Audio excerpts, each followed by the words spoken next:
What is the hardest challenge in Football Manager? It is the question we all have a different answer for. One of you may go and say it's the Pentagon Challenge, where you have to win a Champions League in all 5 continents. Some of you may say it's the San Marino Challenge, win a Champions League or the World Cup from San Marino. Even I tried to find the answer and took on the Ultimate Glory Hunter Challenge, where your task is to win every single European league. But I think I was wrong. So once again, what is the hardest challenge in Football Manager? Let me know in the comments down below. And I hope I just found the answer. And so, I did a very smart thing and decided to take on that challenge. Welcome to Switzerland. Welcome to Vaduz. But watch, Vaduz is in Liechtenstein, not Switzerland. And I'm glad you pointed that out. Because you, my friend, need to know something. Liechtenstein is a tiny country sandwiched between Switzerland from the west and Austria from the east. There are only 40,000 people living here, albeit mostly crazy rich ones, and the biggest town is not the capital city of Vaduz, who are second with just 6,000 people. It's Shan, with 6,250 people. You can tell how tiny this place is. Liechtenstein is also a very rich country, and football is not the biggest of their concerns. Therefore, excluding any reserve teams, there are only 7 clubs in Liechtenstein. Therefore, they don't even have their own domestic league. Therefore, every single of these clubs is a part of the Swiss league system, and every single of those 7 clubs plays in the regional or local leagues. No, not quite. Vaduz is built different. They play in the second Swiss tier, even spent a couple of years in the top flight, and are available in the base game. Great! So now we just find a way to walk the Swiss league, qualify to the Champions League and win it within 5 to 7 years. If only it would be that easy. Every team from Liechtenstein is considered a guest. Therefore, even if we win the Swiss league with Vaduz, we will be considered the league champions, but not the Swiss champions. Therefore, we cannot steal any European slots from the likes of FC Basel, Grasshopper Zurich or BSC Young Boys Bern. The only way for us to qualify for Europe is to win a small tournament called the Liechtenstein Football Cup. It will give us a chance to take part in the first or second of 4 qualifying rounds of the Conference League, the third tier of European football. If you want to go to the Europa League, we have to win the Conference League first. And if you want to go to the Champions League, you guessed it, we have to win the Europa League first. And if we fail to win at any point, we go back all the way to the early qualifying rounds of the Conference League. Are you catching up with me right now? Me neither. So it's best for all of us that I stop talking and just jump into the game. I immediately felt welcomed in the capital city of Liechtenstein. The goals I've been given for this season are also within reach. We have to finish the second Swiss league in the top half and try our best in the Conference League. But I want a bit more. I want to get promoted to the top flight as fast as possible and maybe even reach the Conference League stage this season if we're lucky. I also discovered all of the other clubs from our tiny country are affiliated with us, which makes winning the Liechtenstein Cup just a little bit easier. But we'll go onto the pitch later.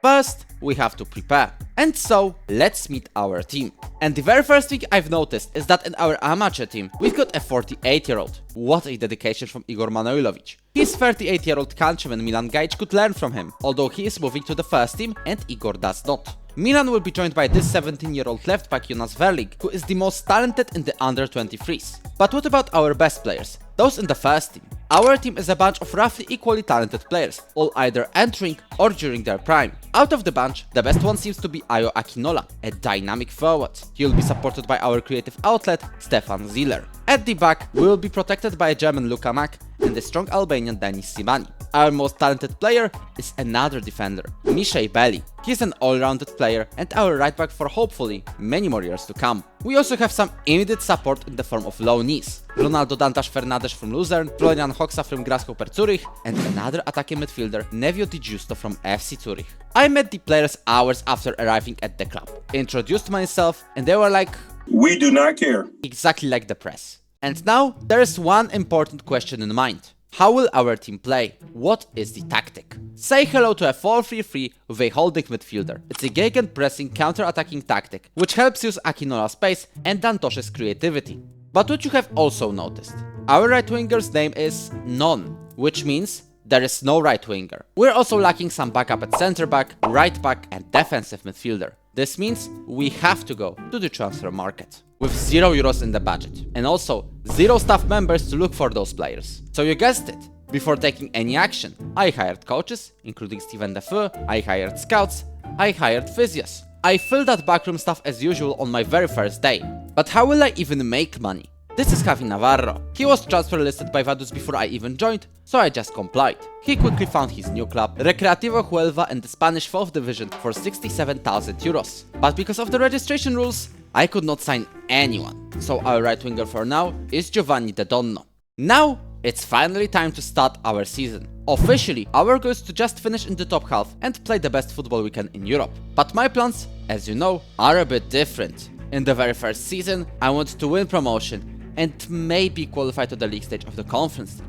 And the Conference League is where we'll begin. We start in the second qualifying round, and our first opponents are Torpedo Kutaisi from Georgia. Dantas Fernandez finds Belly on the right wing. He can make a cross, he dribbles past the opponent and tries to score it by himself, and finally a third rebound finds the goal. Stefan Saylor scores our first official goal. Ziller, Akinola, brilliant sequence. Akinola finds space off the crossbar. He scores the second. Vince Gudushauri gets past our left back Hoxa, and this volley finds the net. It's 2-1. The Georgians are looking for an equalizer, and Andrich is on a 1v1. Makes a strike, top corner. Not looking that good anymore. Didonno is injured. Yet another injury. Are you serious? Are you being serious at this point? And we're ending this with a draw, which I'm really disappointed about because we're leading 2-0 already. Thankfully, Lukamak only caught a small cramp, but Didonno was sidelined until October, and this makes things much more difficult ahead of the second leg. Belly makes a pass to Dantas Fernandez, who passes it to Sealer, who scores again just like in the first game. To Hustler, who finds some space to pass it to Campos, who doubles our lead. Not looking good. Creates it, does it again, and now does it for the third time. His attempt finds Felipe Pires, and Torpedo are just one goal down again. Good passing between these three. Belly with a cross to Schweizer, and we should be pretty safe now. We stayed disciplined in the second match, and it paid off. We are now in the third qualifying round. Our next opponents, a much tougher opposition. The winners of the Slovenian Cup and last season's quarter-finalists, NK Celje, Shafran. Oh no, what a... Oh my days. He finds Kotnik with loads of space. That's going to be 2-0. Makes a cut inside Sturm, and Daniel Sturm completes a brace. The way we lost this first match was simply ridiculous. And because of that, only a miracle will take us to the fourth qualifying round. Finds Campos, who makes a turn, passes it to Zayler, who scores it. 1-3 in the aggregate right now. Schweizer makes a dribble. Eberhard. And this pass somehow finds Schweizer. There was a little bit of a mess in the box. It's 3-2. Hammerich launches Akinola on the right wing. This time he has a chance, the Canadian. To actually pass it back. Dantas Fernandes has been stopped by the keeper. We've given this adventure a go, but we just couldn't find that one crucial goal. We did the bare minimum of winning a single match though, so that's something for the coefficients. Now, it's finally time for the league. The second Swiss division is the league with 10 teams, who play each other 4 times. The champions win promotion to the top flight, and the runners-up go to a playoff against the second to last team from the top flight to fight for said promotion. The team at rock bottom is relegated.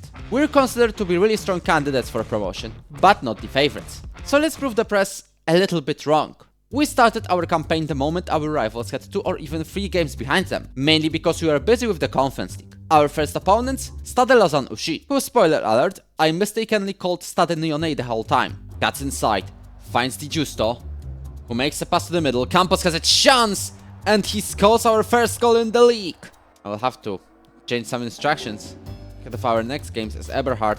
Cuts at the penalty area, what a strike from Misha Eberhard! Boch is on the left side, tries a cross, and Sartoretti gives hope to Stade Lyonnais. It wasn't the calmest win, but it was definitely a win. And also the only win at the start of the season, because we lost every game after the debut. We were scoring goals, but it doesn't matter when we concede much more. So after 5 matches, our situation is terrible. We were 9th out of 10 teams with only 3 points. I had to do something to prevent a further downfall. And so, I called a team meeting, where we came to the conclusion we've all been rubbish. I also tried to loan Mauricio Williman from Luzern to replace Gasser. However, if you thought winning the Champions League was hard enough, for some reason, the Swiss clubs count as foreign when you loan someone from them, and we already had all 3 slots filled, so I decided to sign him permanently for 150,000 euros. With this new signing, we took on rock bottom Stade Lyonnais and conceded very quickly. We also showed we cannot convert any chances until the 50th minute when Angelo Campos scored the penalty. And then Lukama got a red card. Just brilliant. 66 minutes in, we hit the crossbar. And to make things even worse, we conceded after a counter. We had a massive advantage in the match stats, but I'm not surprised we lost, when we just gave the ball away like this a lot of times, and it led to the inevitable. We reached the rock bottom. Literally, we were last. What am I even meant to do? At this point, the only future meant for me is a sacking. One of our biggest disappointments of this season so far is Ayo Akinola, who keeps on failing to deliver. So adding on the fact he wanted a wage way out of reach during contract negotiations and he would dismantle our dressing room if offered to other teams, I could only bench him. The next change was the formation. I moved to a 4-2-3-1, hoping that solidifying our defense with one more player will prevent us from losing more goals. Against AC Bellinzona, this change seemed to work. Angelo Campos scored a brace, which gave us our second win this season. Against Neuchâtel Xamax, we conceded 4 minutes in, and then again in the 38th minute. I thought this game was over, so I decided to simulate the rest of it, and this happened. Now, I thought we could fight back in the league. I believed we could sort ourselves together. And then we lost to semi-professional Etoile Carouge, and Bellinzona got revenge on us. At the end of September, we were no longer last. That's good news. The bad news is we're 8th, and far away from the promotion race. And then we lost to Stade Lyonnais again. So I again called the team meeting, again said our form is a disaster, and we again lost, this time to Rapperswil. We were officially under pressure of getting sacked. Not a meeting just yet, only this press article. But it was real now. We had to get a breakthrough. Against Stade Lausanne Ouchy, we finally returned to winning ways, with a controlled 2-0 win. We then took on the leaders FC Ville, and despite conceding first, we turned the result around with 2 headers and a goal to an empty net. Another promotion candidates, FC Ara, were next, and we salvaged a respectable 2-2 draw. But the mid-table Everton was a 1-0 loss. At least, Neuchâtel Xamax ended with a 0-0 draw, and we finished our first half of the season with a 4-2 win over Etoile Carouge. With it, we entered the winter break in 8th place. Still very low, but a recent streak of slightly better results gives us hope. The hope that we will fight for something in the second half of this campaign. And to do that, we have to make a slight rebuild. These are the players that were running out of contracts, and I was going to let go all of them. Apart from Eloni Florian Hoxa, who signed a permanent deal with us before going back to Grasshopper. Ayo Akinola's form did not improve that much, and the board noticed, so I told them I'll keep benching Ayo. But what I found out is that I won't be able to make a rebuild, due to this tiny little rule that won't let me free up the space. The only players I can get are those under 20 years of age and trained in Switzerland. One of those players is Agon Rexay, a right winger we loaned in from FC Basel, and also the only transfer I made this window. So the best thing to do now is to return to action. We played our first match against AC Bellinzona, and I must take a small break to appreciate how beautiful the snow looks in this year's game. Like, it's absolutely stunning. Exactly like our winning goal. The good streak continued with another win, 3-1 over Stade Lyonnais.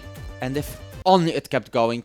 We only got 1 point in 4 games. Being demolished by Rapperswil and losing late winners to Stade Lyonnais and Ville probably means, unless we have a miracle in the next match days, our promotion chances are as good as over. We need a generational run to at least go up the table. So first, we played FC Arau, who are in 2nd place right now. And I just want to say, I don't know how, but we absolutely demolished them.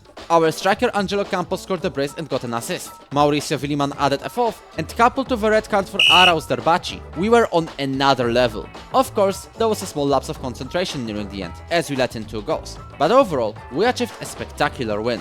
And then we lost 2-0 to Everton. Now the situation in the table was still very similar. Just an 8th place, maybe a fight for 6th if we're lucky. But the press was already speculating my time is coming to an end. Am I going to get sacked and be forced to finish the series in the very first episode? I hope not. I just want to, finally get our act straight. Makes a cross to the near post. It gets to Campos, who scores 1-0. Janin back to Giandomenico. Giandomenico with a strike from left back. Deme gets the ball, and he's going to either tap in or finish this one. How did they miss it? For some reason, every time we get some hope, it turns into shambles. Why am I saying that? Because even though we took the lead over Etoile Carouge, we bottled it. At least, we then drew 3-3 to Bellinzona, with Campos scoring a hat-trick and also won 1-0 over Rapperswil. But with 6 games to go, we knew promotion was impossible. Our struggles, bottled wins and mistakes led us to this situation, and the best we can do is maybe fight for 5th place. And for the 5th place we fought, and obviously bottled it in the end, with losses to Xamax and Karush. These two, in reverse order, also happened to finish in top 2, and while Karush somehow won the 2nd Swiss League. We finished 6th, and although this result is way below of what I wanted, it's still an improvement compared to the start of our campaign. One man, and in fact the only man, I want to praise for this season is Angelo Campos. The Portuguese striker was our savior this season, as he played in 32 league games and scored 24 goals. This helped Angelo finish 2nd in the top scoring charts, only 1 goal away from the award. We underperformed, and in the 2nd season, if we want to get promoted, we have to make a huge rebuild. But there is one small competition we're also playing in. The one competition that defines this challenge, the Liechtenstein Cup. This is how FC Vaduz can win qualification for Europe every single season. There are only 7 teams in Liechtenstein, so to make things a little bit more interesting, B and even C teams are invited. In all honesty, I think they would be better off creating 1 or 3 teams just to be able to create a league. So, we start in the round of 16. We got past Treasen's 2nd team, Eschen Mauren's 1st team, and Trugel's 2nd team to find ourselves in the final against Sean's 1st squad. I didn't think it would be the case, but the Liechtenstein Cup can be our very first trophy in Football Manager 26. But you know what's bad news? Us conceding a goal. I mean, this is absolute disaster of a season. Guys, this time has a chance from a free kick. And he scores a wonderful strike! And the ball is cleared, and this is... I guess it's the extra time. Mac. Long shot. Brilliant. Treaser keeps going forward on the left side. He's looking for a tap-in, and Stefan Zieler scores the 3rd goal. First ever trophy lift in Football Manager 26, and we're doing it from Liechtenstein. We won the Liechtenstein Cup, even though I'm absolutely unhappy about how it went.